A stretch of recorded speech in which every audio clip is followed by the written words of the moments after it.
what is personal branding? Why it is important for startup founders and individuals? Why it's important, personal branding? I think I can say personal branding is required for each and everyone, not only for startup or founders. I can say so. One the other, everybody has their own perspective, perspective of way of telling, right? So, for example, you might perceive Suma as a LinkedIn expert, right? So, each similar way, everyone has a different perception of each and everyone. So, how do you make everyone to perceive yourself as a one kind of person? For example, ನಿಮ್ಮನ್ನೇ ತಗೊಂಡ್ರೆ ಇವರೇ podcast host ಅಂತ. So ನೀವು ನಿಮ್ಮೂರಲ್ಲಿರೋರಿಗೆ ನೀವು ಇನ್ನು podcast host ಅಂತ ಗೊತ್ತಿಲ್ಲದೇ ಇರ್ಬೋದು, ಮೇ ಬಿ ಇಲ್ಲಿ ಬ್ಯಾಂಗ್ಳೂರಿಗೆ ಗೊತ್ತು. So you should make sure everyone pursue as a podcast host. ಅದನ್ನು ಮಾಡಲಿಕ್ಕೆ you need to put an effort, right? So ಈಗ ಫಾರ್ ಎಕ್ಸಾಂಪಲ್ ಸುಮಾ ಅಂತ ಹೇಳಿದರೆ ಸುಮಾಗೆ ಲಿಂಕ್ಡಿನ್ ಎಕ್ಸ್ಪರ್ಟ್ಸ್ ಅಂತ ಹೇಳ್ತಾರೆ, Suma as a LinkedIn strategist ಅಂತ, ಸುಮಾ ಆ್ಯಸ್ ಎ ಮದರ್ ಅಂತ ಹೇಳ್ತಾರೆ, like different.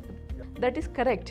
But if I want to myself as a thought leader, build my brand as a LinkedIn expert ಅಂದರೆ I should be make everyone to perceive me as a LinkedIn personal branding expert ಅಂತ. I'll be need to more talk about that particular topic than other things. It will get deviated. For example, but I am okay with to talk different topic, but if somebody want to build a personal brand anything ಅಂತಂದರೆ ಅದು ಒಂದು ನಿಶ್ ಅಂತ ಒಂದು ಏರಿಯಾನ ತೊಗೊಂಡು ಅದ್ರ ಬಗ್ಗೆನೇ ಮಾತಾಡ್ಕೊಂಡು build your brand so that you position better self in the market ಅಂತ ಹೇಳ್ತೀನಿ.